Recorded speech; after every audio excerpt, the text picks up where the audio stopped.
আমাদের নওজোয়ান ছেলেরা মসজিদের বাহিরে বারান্দায় পেছনের দিকে এই ধাক্কা ধাক্কি ঠেলাঠেলি মজাক কথাবার্তা মোবাইল টিপে ইত্যাদি ইত্যাদি, যার ফলে বছরের পর বছর মসজিদে যায় আসে কিন্তু জিন্দিগির কোনো পরিবর্তন নেই, চেহারা সুরত চলাফেরায় কোনো পরিবর্তন নেই।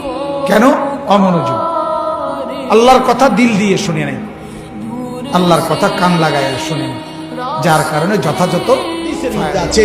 নবী সাল্লাল্লাহু আলাইহি সাল্লাম বলেন, এই জমিনে কোন পাপের কারণে, কোন অপরাধ জমিনে হলে আল্লাহ সবচেয়ে বেশি গুসা হয়, আল্লাহর প্রেস্টিজে লাগে, আল্লাহর আত্মসম্মানে লাগে। খোদার কসম, নবী বলছে, কোন বান্দা জমিনে যখন কোন নারী পুরুষ জিনা করে, ব্যভিচার করে, তো আল্লাহর প্রেস্টিজে, আত্মসম্মানে, আল্লাহর গায়রতের মধ্যে সবচেয়ে বেশি আঘাত লাগে।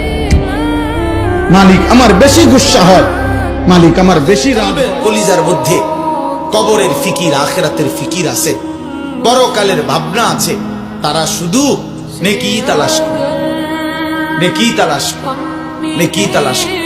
আর নেকির সর্বশ্রেষ্ঠ মৌসুম মাহে রমজান। মাহে রমজান আল্লাহর প্রিয় বান্দারা নেক তালাশ করে, নেক তালাশ।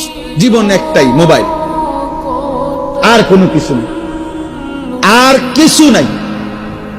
এই কিশোর যুবক ছেলেদের বর্তমান হালাত হইল, যার একটা মোবাইল আছে, যার একটা মোটরসাইকেল আছে, যার একটা হারাম নষ্ট চরিত্রহীন কোন মেয়ের সাথে সম্পর্ক আছে, কিছু অসৎ সমবয়সী বন্ধু আছে, আড্ডা দই না, খালাস। এই চারটা জিনিস আছে, সে 7টা মহাদেশের বাদশা।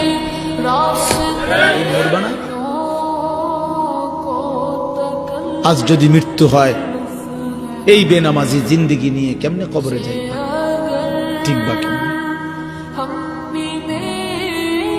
এই নাফরমানের জিন্দিগি নিয়ে কেমন?